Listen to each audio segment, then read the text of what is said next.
Let's talk about observation.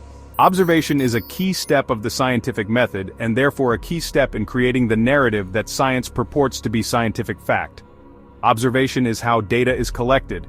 It can be human observation or mechanical observation. According to definitions utilized by science, observation can be subjective or objective. The scientific method requires observations to be objective, not subjective. Subjective observations are based on perceived reality, personal opinion or beliefs, and are therefore not acceptable. Objective observations are independent of the person's perceptions, opinions, and beliefs.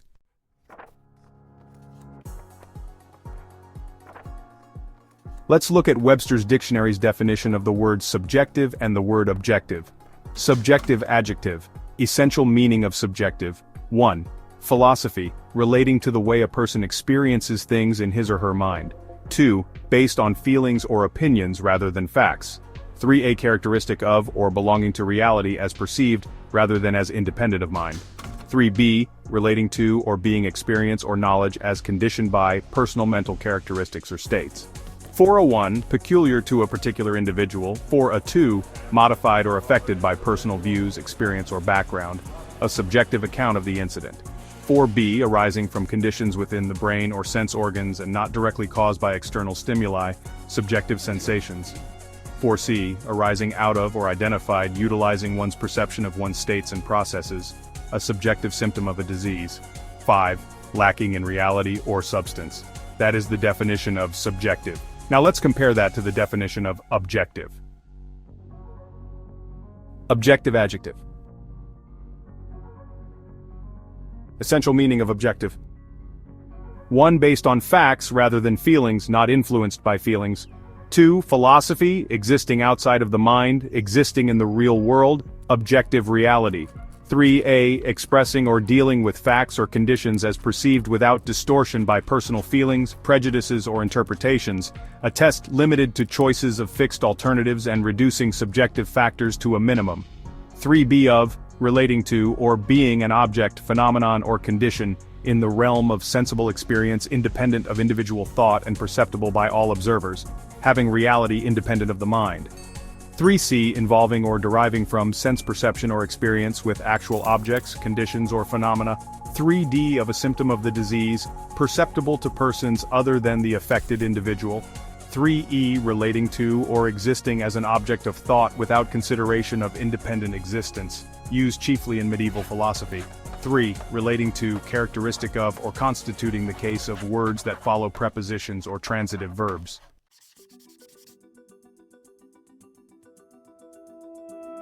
As you can see from the definitions, the goal of objectivity is to keep humans from contaminating the data with their feelings, experiences, and beliefs. In addition to observations being objective, they must also be as free from bias as possible.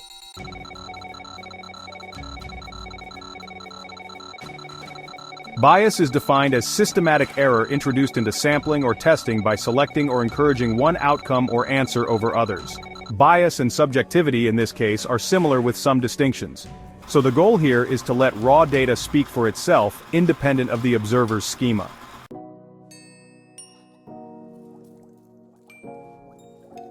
That being established, it is important to point out that science is exclusively a human endeavor. Of the millions of different life forms indigenous to planet Earth, only humans engage in scientific research. Humans alone are trying to establish where everything came from, when, and how. Therefore, in the final analysis, humans along with their feelings, experiences, and beliefs will be involved in observing and interpreting the data. An interesting article on the role of objectivity in scientific research as a philosophical discussion can be found here, https://plato.stanford.edu/entries/scientific-objectivity/. The Association for Qualitative Research in the UK defines objectivity this way. In its purest sense, the idea of objectivity assumes that a truth or independent reality exists outside of any investigation or observation. Emphasis mine. Therefore, the goal of objective research is to find or observe a truth reality. Objective scientific observation is the gathering of data by way of human senses and/or man-made mechanical devices in a manner that is not influenced by human feelings, personal views, experiences, or background. The data must be based on facts, perceptible by all observers, and must be a reality independent of the human mind. Now here's the rub.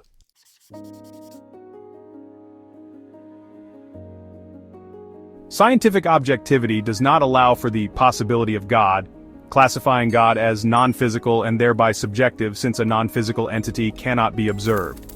I will deal with this objection and others in a moment, but first I must say that this idea is prejudicial to science itself. Removing God as a possibility is bias. It is the very reason that the scientific method fails to deliver the correct answer to many investigations. If you remove God as a possibility, then you cannot come up with the correct answer to anything he had a hand in. If you remove the correct answer to a question, the only answers left are erroneous. Alright, let's get to it. I'm going to get a little technical in order to lay the foundation for this argument, but don't worry, it won't last long and it won't get too deep. Just bear with me and I'll get to the good stuff quickly.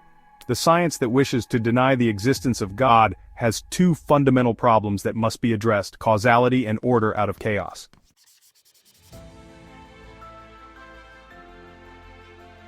Causality is the principle that everything has a cause. Currently accepted science says that the universe began with a Big Bang.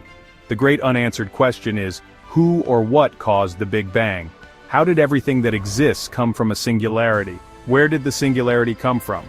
The principle of conservation of energy demands that all the energy in the universe was contained in the singularity.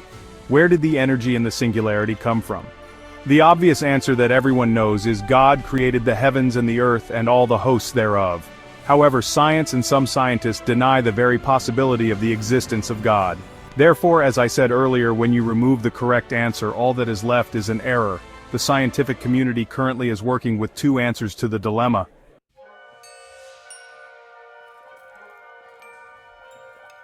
The first comes from Stephen Hawking. The late Stephen Hawking, who unfortunately went to his death stubbornly denying the existence of God, left us with this answer to the most fundamental question in the science he devoted his life to. Hawking's answer is, there was no time before the Big Bang. We have finally found something that doesn't have a cause because there was no time for a cause to exist in, Hawking wrote. For me, this means that there is no possibility of a creator, because there is no time for a creator to have existed in. That was a quote from his last book, first published in Live Science. Earlier in his life, he took the position that whatever took place before the Big Bang remains undefined. In that statement, he did not deny causality, he just refused to credit God with creation. In his final opinion, he goes so far as to deny causality in order to deny God. That opinion fits the definition of subjective perfectly and therefore is not objective. It is sad, but this is a good example of the irrational prejudice against God in the scientific community and the error it causes. Now for the second answer, science is working with emergence theory and chaos theory. The second answer, and by far the most popular, is, wait for it, the second answer is, just because. Seriously, I'm not kidding here, it just is or it just does is the best science can come up with. Oh, they give it a good name like emergence theory or chaos theory. It goes like this: order emerges spontaneously but inevitably from chaos. Again, no cause, it just happens. Believe it or not, this idea has spread throughout many areas of science over the last 150 years. Darwinism is based on this idea. Random mutations occur over time, eventually changing a single-celled amoeba into a fully functioning human being. This is what they teach your children in school, and they are dead serious about it. The highest levels of physics explain that order arises spontaneously from chaos, somewhere above the Planck length scale of 1.616 times 10 to the negative 33rd centimeters. Below this level, the fundamental particles that make up the universe exist in a quantum foam where only chaos exists. Below the Planck scale of distance and time, 1.616 times 10 to the negative 33rd centimeters and 5.36 times 10 to the negative 44th seconds, the fundamental laws of space and time have no meaning. There are vacuum fluctuations. Particles are real or virtual, they go in and out of existence randomly, and their position cannot be determined. Yet science purports that without cause, this random chaos somehow rises to higher levels of space and time and begins to organize itself according to the physical laws of this universe. No cause, it just happens. Forgive me, but that is the argument of a 5-year-old. It just happens. Just because. That is truly the argument of a 5-year-old. Great scientific minds should never surrender to such an argument.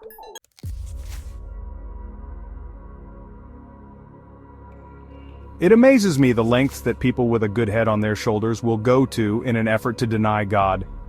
These people can in no possible way be called dumb. They are bright people, some of the most agile minds of our generation, yet they waste their education and energy trying to deny God. Why? Everyone, and I mean every single person that is alive today, and everyone who has ever lived, believes in God. God is observed in the orderly arrangement of the universe He created. Everyone can and does observe it every moment they exist on this earth. His power and divinity are revealed and clearly understood by observing what He has created. But don't take my word for it. Here's what God has to say for Himself.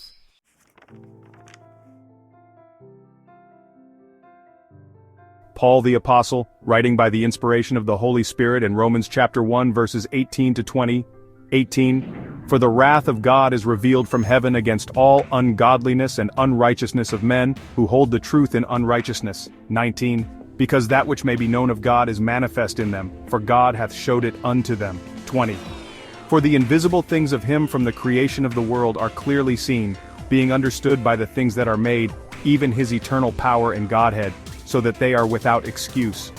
Please, whoever may be reading this, make no mistake, God has revealed Himself to you and you know it. He has gone so far as to say that denying Him cannot be justified by anyone who has ever lived. He who has ears to hear, let him hear.